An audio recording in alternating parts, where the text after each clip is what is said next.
बिस्मिल्लाहिर्रहमानिर्रहीम। हमने last topic में हमने पढ़ा था क्लासिफिकेशन ऑफ सिविल लॉ, जिसमें दो क्लासिफिकेशन थी, जनरल लॉ और स्पेशल लॉ, जो हम लास्ट टाइम डिस्कस कर चुके हैं। तो आज जो हम पढ़ेंगे वो काइंड्स ऑफ स्पेशल लॉ है। स्पेशल लॉ और काइंड्स ऑफ स्पेशल लॉ।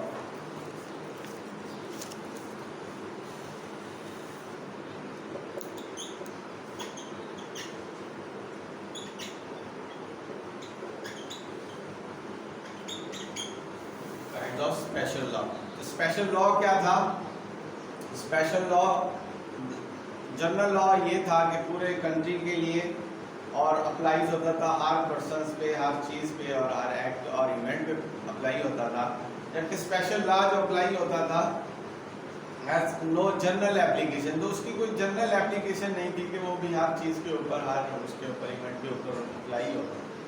तो वो मखसूस था किसी भी ख़ास एरिया के लिए, ख़ास किसी उसके ऊपर ऑब्जेक्ट के ऊपर जो है कानून बनाया जाना, किसी ख़ास मकसद के लिए कानून बनाया जाना, उसको स्पेशल लॉ कहते हैं।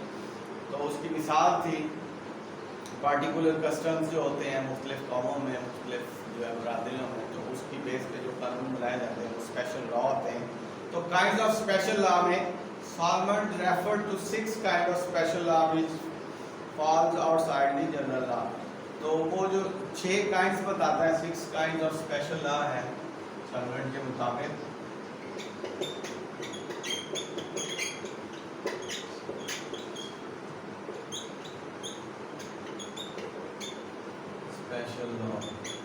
स्पेशल लॉ की 6 काइंड बताई हैं सॉलमन ने, according to Solomon.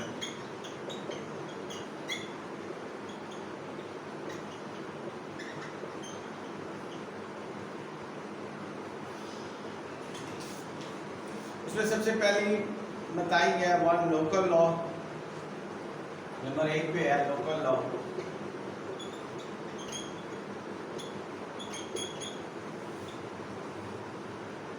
Local law is the law of the locality.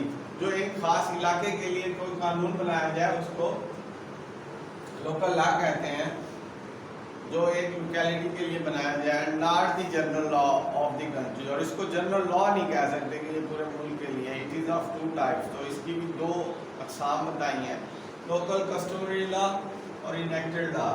तो आगे जो है इसकी भी 2 टाइप्स बताई हैं।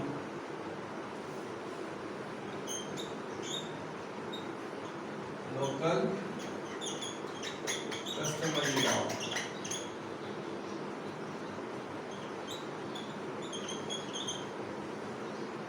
Local customary law it is that law, ये वो लॉ है which is drive for immemorial customs, जो के पीछे से कोई customs prevails in the particular locality of the state. तो particular locality of the state में जो कस्टम मुसलसल आ रहा है और उसकी प्रैक्टिस आ रही है, तो वो भी जो है वो कानून की शक्ल इख्तियार कर लेता है, जिसको लोकल कस्टमरी लॉ कहते हैं।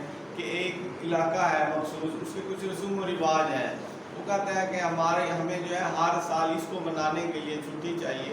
उसके लिए जो भी कानून बनेगा उस कस्टमरी लॉ के लिए बनेगा जो वो करते आ रहे हैं, कि भाई हर साल हम ये काम करते आ रहे हैं। तो उसके लिए उनको इवेंट में जो जो चीज़ें चाहिए वो भी फराहम करना गवर्नमेंट की जिम्मेदारी, उसके ऊपर भी कानून बनाना है उन्होंने। तो उसको लोकल कस्टमरी लॉ कहते हैं, जो किसी खास इलाके के लिए, खास उसके लिए हो, एक रिवाज के लिए हो।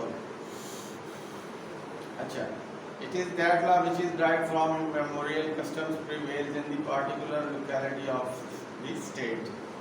तो इसके बाद दूसरे नंबर पर है भी इनेक्टेड लॉ। इसी लोकल लॉ की दूसरी काइंड है इनेक्टेड लॉ। इनेक्टेड का मतलब है it means such law proceeding from local legislative authority. कोई भी छोटी लेजिस्लेटिव अथॉरिटी जो है, लोकल लेजिस्लेटिव अथॉरिटी, जैसे एक म्यूनिसिपल कमेटी के अंदर, एक छोटी सी यूनियन काउंसिल के अंदर कुछ लोग बैठते हैं और वो अपने कुछ रूल्स बनाते हैं कि यार सफाई के लिए या इमाम मस्जिद के लिए हमें सफाई के लिए या इमाम मस्जिद के लिए हमने एक बंदा हायर करना है और उसके लिए पैसे इकट्ठे करने हैं, या वहाँ पे जो भी छोटे छोटे जो है वो लॉज बनाएंगे, कवानीन बनाएंगे, और उनको ये अथॉरिटी दी जाएगी कि ठीक है जी आप अपनी काउंसिल के लिए कोई लॉ बनाए, तो उसको इनेक्टेड लॉ कहते हैं। जो भी वहाँ पे काउंसिल बैठी होगी और वो कोई कानून बनाएगी, रूल्स बनाएगी और उसको जो है किसी एडमिनिस्ट्रेटर से जो है अटेस्टेड करवाएगी, तो वो एक लॉ बन जाएगा, इनेक्टेड लॉ टाइप बन जाएगा कि कानून है जी यहाँ पे इस इलाके में कि ये काम जी यहाँ पे नहीं करना, तो उसको इनेक्टेड लॉ का नाम दिया गया है। ये भी लोकल लॉ की तरह एक मखसूस इलाके के लिए है। इसके बाद जो नंबर 2 पे है, ये लोकल लॉ की 2 काइंड्स थी। नंबर 2 पे जो है वो है conflict of laws. The conflict of laws, conflict of law is also known as foreign law or private international law। इसको conflict law का नाम दिया गया है, तो फिर स्पेशल लॉ की काइंड है conflict law। अच्छा, conflict of law, तो conflict of law is also known as foreign law or private international law। Justice and expediency requires sometimes that the municipal courts apply a rule of foreign law to determine the rights and liabilities of the litigants before it। तो कुछ courts को जो है वो इस चीज़ की इजाज़त दी जाती है कि किसी को फ़ौरन इंसाफ देने के लिए कि भाई जो आप बना देंगे उसी पे ये लोग अमल करना शुरू कर देंगे, तो उसको कन्फ्लिक्ट ऑफ लॉ कहते हैं। जो कोर्ट डिसाइड करते कि ठीक है जी आज के बाद से आप लोग ये काम करते रहेंगे, तो जो भी उन्होंने कोई चीज़ बना दी है तो वो एक कानून की हैसियत बन जाती है, तो जिसमें किसी के राइट्स और लायबिलिटीज का तयन कर दिया गया हो। इसके बाद नंबर 3 पे है कन्वेंशनल लॉ। नंबर 3 पे है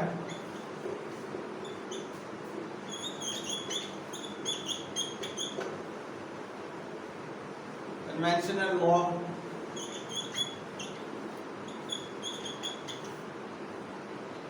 conventional law arise out of agreement between parties। तो ये arise out होता है, arise out from agreement, arise out of agreement।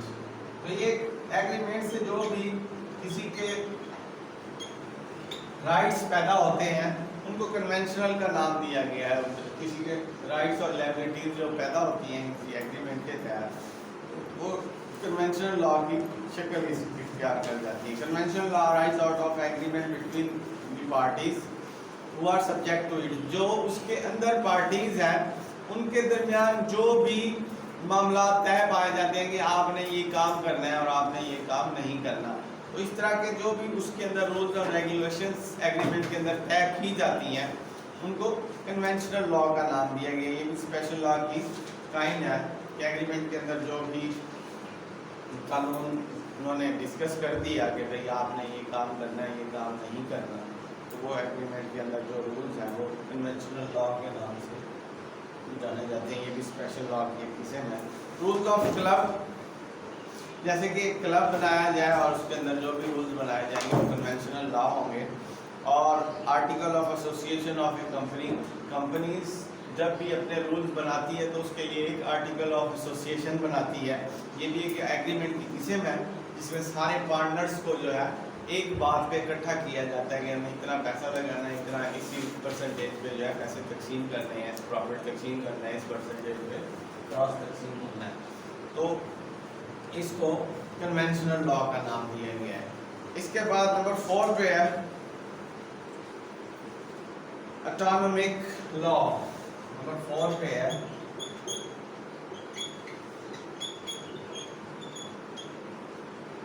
Autonomic.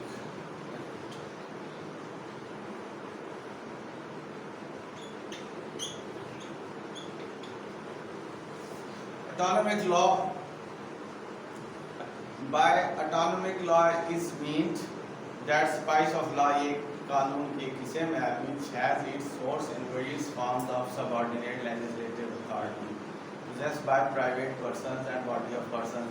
तो ये भी ऐसी ही है जैसे हमने पिछला कन्वेंशनल लॉ पढ़ा है, इसमें भी कोई सबऑर्डिनेट लेजिस्लेटिव अथॉरिटी जो रूल्स एंड रेगुलेशंस बनाती है किसी भी कंपनी के लिए, किसी भी ऑर्गेनाइजेशन के लिए, किसी भी महकमे के लिए, तो वो जो लॉज तैयार होते हैं किसी प्राइवेट पर्सनस के लिए या बॉडी ऑफ पर्सनस के लिए, such form of law is in force in the court but it is not a general application. वो कोर्ट में तो इन्फोर्स होते हैं इस तरह के कानून, लेकिन ये जनरली नहीं होते, एप्लीकेबल नहीं होते कि हर बंदा ही उन कानून को मानना शुरू कर दे। फॉर एग्जांपल है लॉ ऑफ यूनिवर्सिटीज़ के जो लॉज हैं वो हर बंदे के लिए नहीं होते, जो वहाँ पे एडमिशन लेता है, पढ़ता है, उसको ही वो रूल फॉलो करने पड़ते हैं, हर आदमी को वो रूल्स फॉलो नहीं करते। और रेलवे कंपनीज वगैरह के जो मुलाजमीन के लिए कानून बनाए जाते हैं तो सिर्फ रेलवे के एम्प्लॉयज़ होते हैं, बाकी किसी भी कंपनी के एम्प्लॉयज़ पे वो रूल्स जो है वो लागू नहीं होते। इस तरह के रूल्स को ऑटोनोमिक लॉ का नाम दिया गया। ये भी स्पेशल लॉज होते हैं कि वो हर बंदे के ऊपर नहीं है, स्पेशली उन्होंने मखसूस अपने तबके के लिए बनाए हुए होते हैं, जिसको वही लोग अमल करते हैं जो उनके अंदर काम करते हैं। नंबर 5 पे है martial law.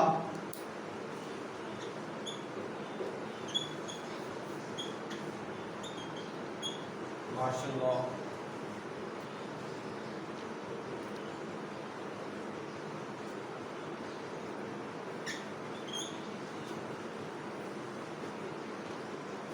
Martial law is the law administrated in the court maintain by military authorities. तो इसमें मार्शल लॉ तो हर किसी को मेरे ख्याल में इल्म होगा कि मार्शल लॉ जो है स्पेशल लॉज होते हैं जिसमें हमारी जो आर्मीज है वो लागू होते हैं, हर आम आदमी पे लागू नहीं होते।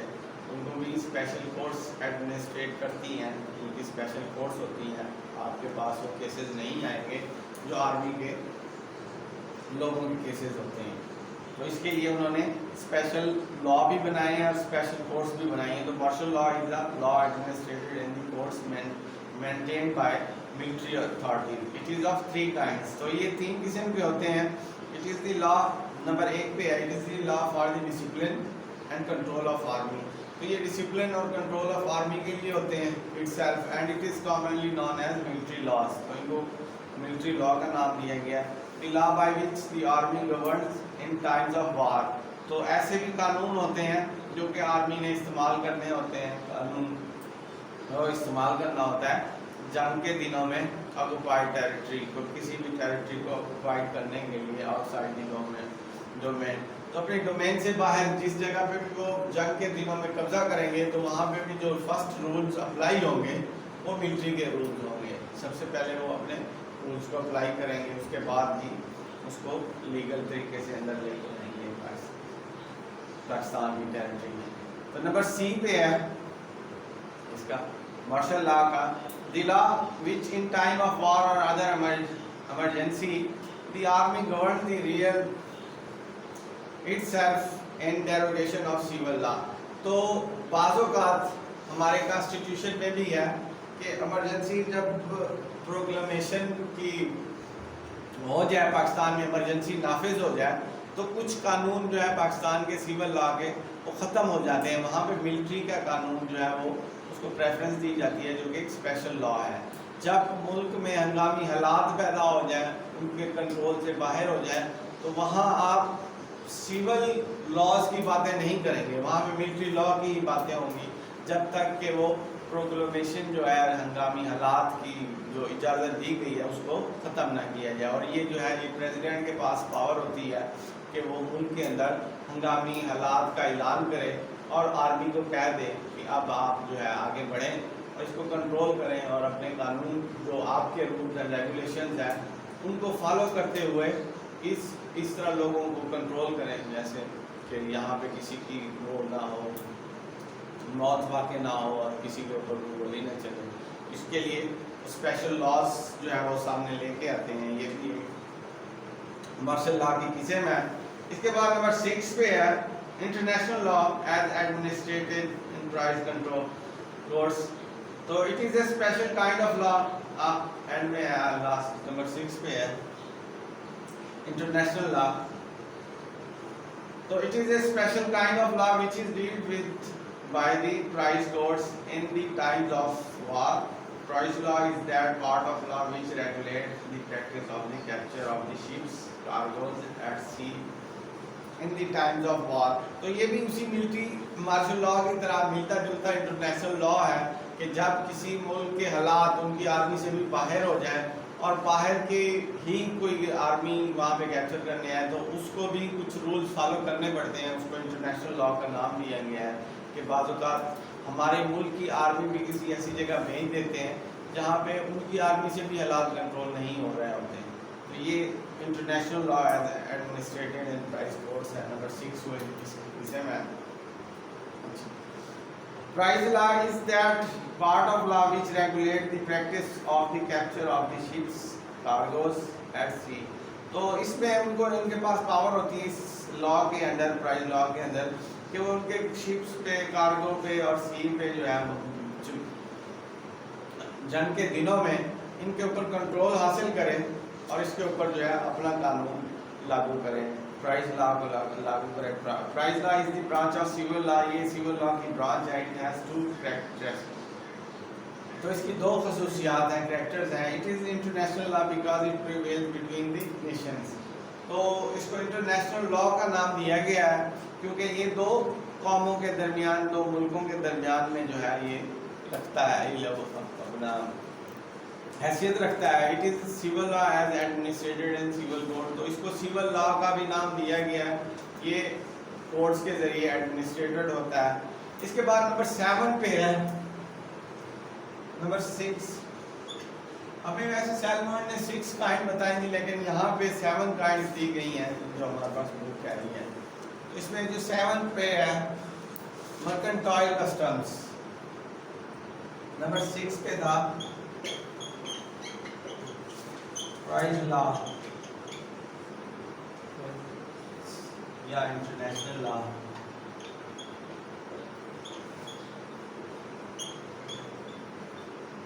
और नंबर 7 पे है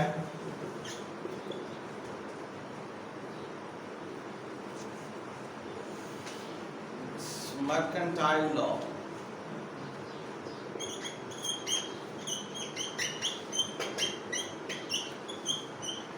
मर्केंटाइल कहते हैं तिजारत, कुछ तिजारत के जो रूल्स हैं वो हर जगह पे एक जैसे नहीं है। Mercantile another kind of special law consists of the body of mercantile which known as the law merchants। तो मर्चेंट लॉ जो है इसको मर्चेंट लॉ भी कहते हैं। तिजारत के असूल जो होते हैं वो बाज़ औक़ात एक मुल्क के साथ के दूसरे मुल्क के साथ भी होते हैं, तो उसके लिए भी हमें स्पेशल लॉज को फॉलो करना पड़ता है। The law relating to hands drives its origin from mercantile customs. तो ये मर्केंटाइल कस्टम्स पर मबनी होते हैं। जो मर्केंटाइल कस्टम्स होते हैं तिजारत के असूल जो पूरी दुनिया में लागू किए जाते हैं कि किस मुल्क ने कैसे तिजारत करनी है और किसी दूसरे मुल्क के साथ कैसे चलना है, उसके लिए वो स्पेशल एग्रीमेंट भी तैयार करते हैं। एग्रीमेंट के तहत ही रूल्स एंड रेगुलेशंस बनाए जाते हैं जिनको मर्केंटाइल कस्टम्स का नाम दिया जाता है। तो हमारा टॉपिक आज यहीं पे ख़त्म होता है। कल इंशाल्लाह नेक्स्ट टॉपिक को